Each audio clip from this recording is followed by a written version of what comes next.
Welcome to Morak World. En fait, il y a des cons un peu partout, voilà. Ça, c'est un prototype exprès pour vous que je vous ai amené là. Hein. Vous allez l'amener à Charabeu jusqu'à Lausanne. Parce que je suis assez vieux pour m'en foutre un peu. Bah, c'était une belle soirée, voilà. On va pas se le cacher, il est très très tôt. Morax is back. L'invité du matin.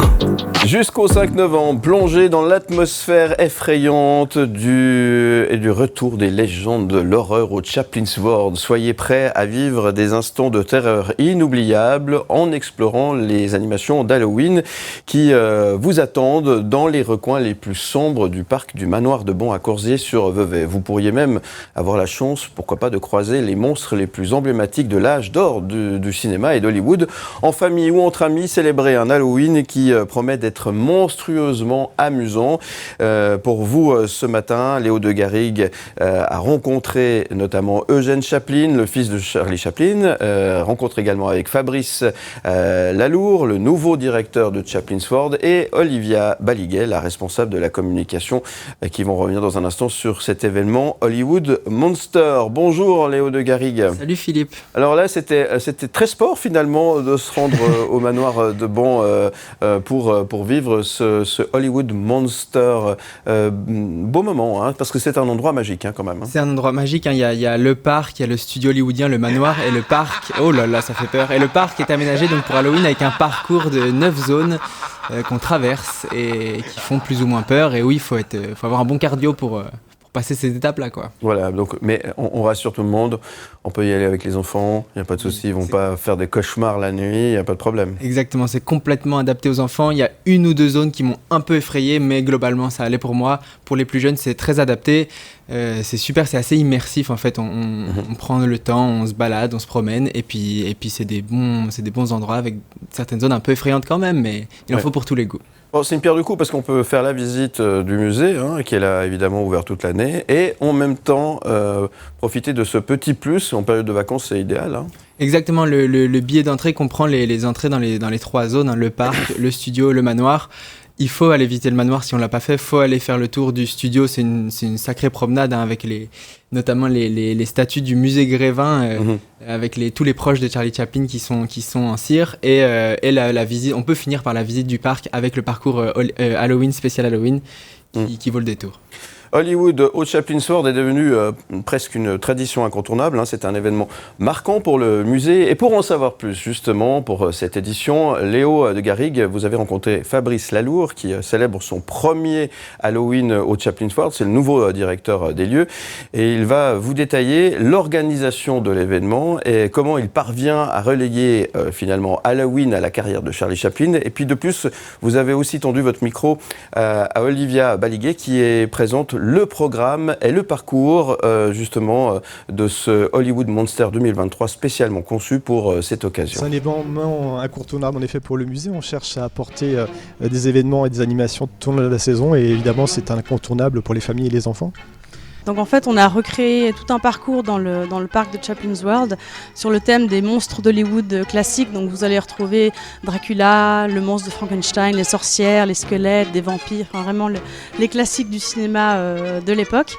Et on a créé des petites scénettes en fait tout au long du parcours. Donc vous en avez 7 ou 8 qui sont disposées dans tout le parc, qui font plus ou moins peur. Je vous rassure, ça reste quand même accessible aux enfants, aux adultes, à tous les âges. Et donc vous allez pouvoir passer dans les différentes scénettes, vous faire un petit peu peur. L'après-midi, à partir de 13h, il y a des comédiens aussi qui sont là pour un peu augmenter le niveau de frayeur.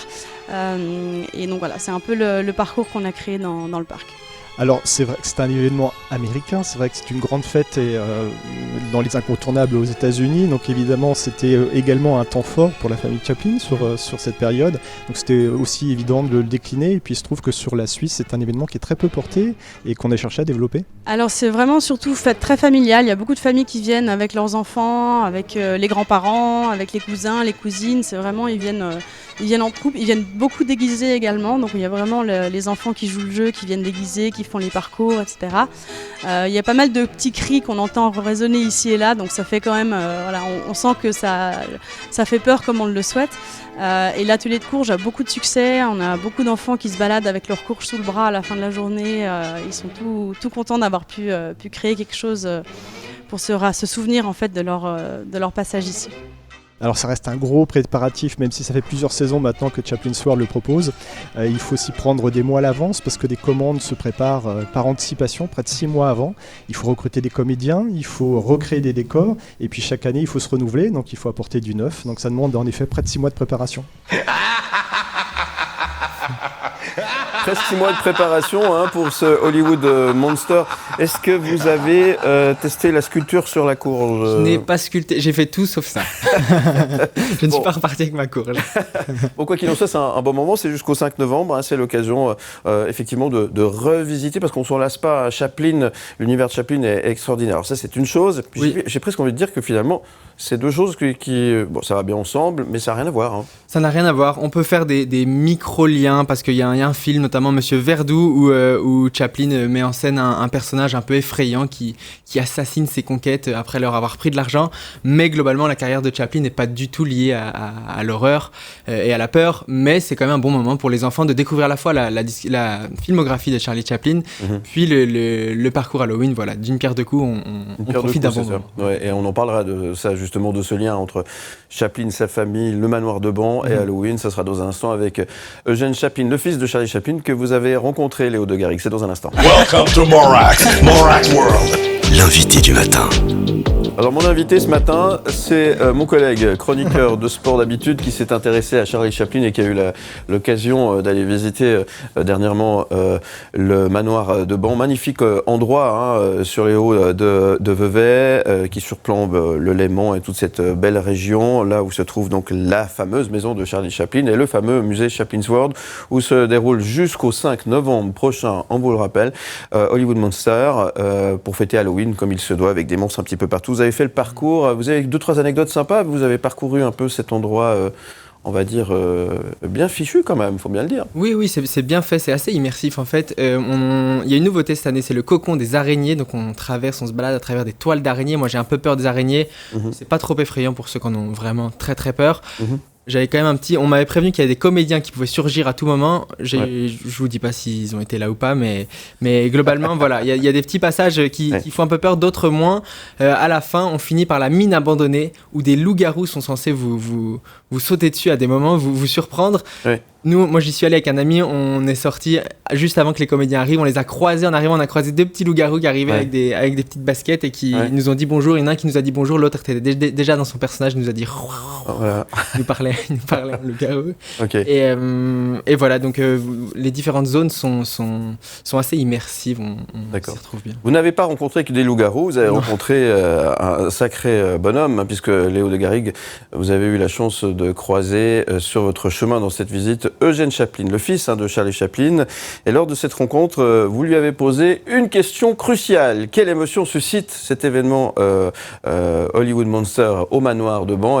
Et la réponse, c'est Eugène Chaplin qui vous la donne maintenant.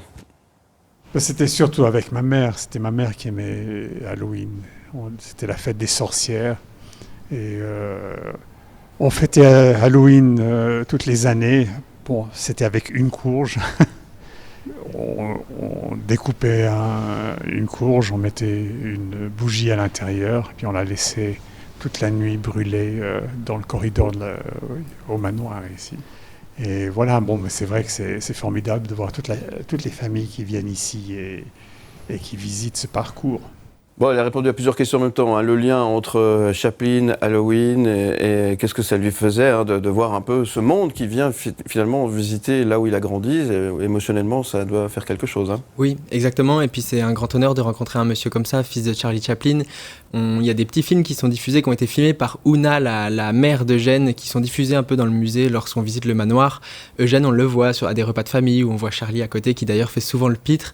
Et voilà, de rencontrer ce grand monsieur qui a fait le déplacement pour répondre à nos questions, qui a plein d'anecdotes à distiller, c'est précieux comme rencontre. Voilà, effectivement, et c'est aussi un grand monsieur. Merci pour ce sujet, cette interview réalisée au manoir de Ban. Vous étiez notre envoyé spécial, en quelque sorte.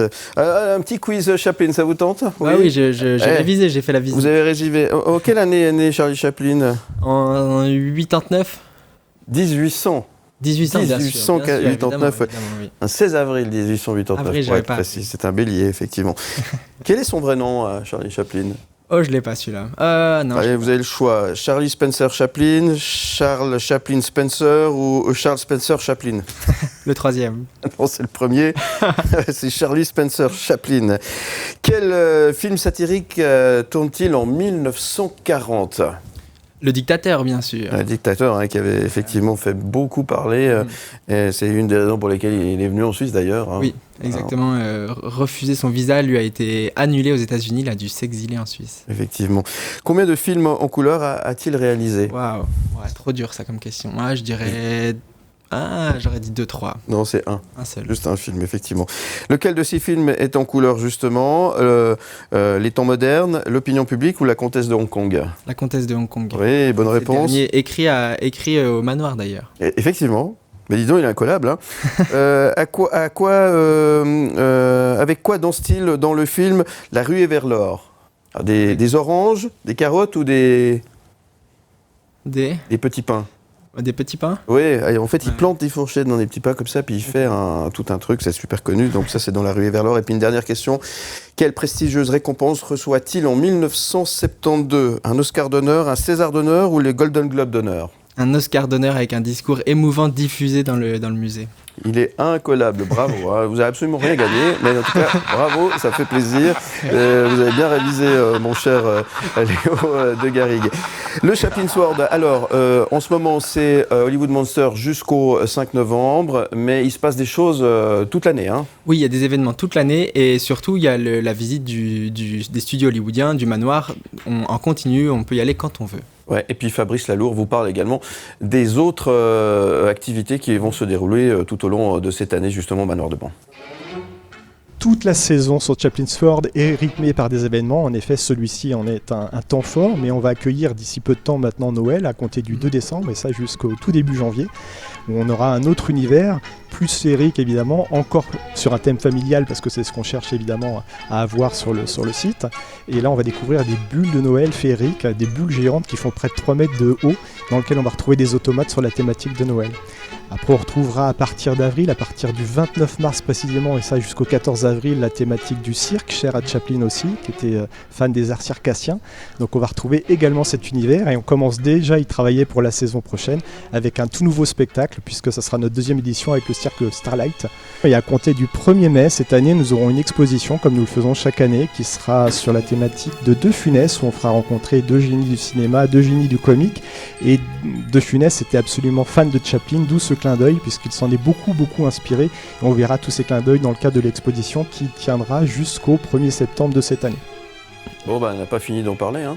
Non, beaucoup de choses à voir là-bas. Il se passe beaucoup de choses, effectivement, durant toute l'année. Vous allez sur chaplinsword.com pour en savoir un petit peu plus concernant le musée by Grévin, et puis qu'il faut absolument visiter. Hein. Et puis on peut y retourner parce qu'il y a toujours plein de choses à voir, super intéressant. Et puis, effectivement, durant cette période de vacances, même s'il pleut, c'est l'occasion quand même d'occuper vos enfants, pourquoi pas, jusqu'au 5 novembre prochain. Hein. Oui, moi il pleuvait quand j'y suis allé, la balade même en extérieur ça allait quand il y a des petites gouttes, et puis surtout la balade dans le studio quand il pleut c'est idéal même.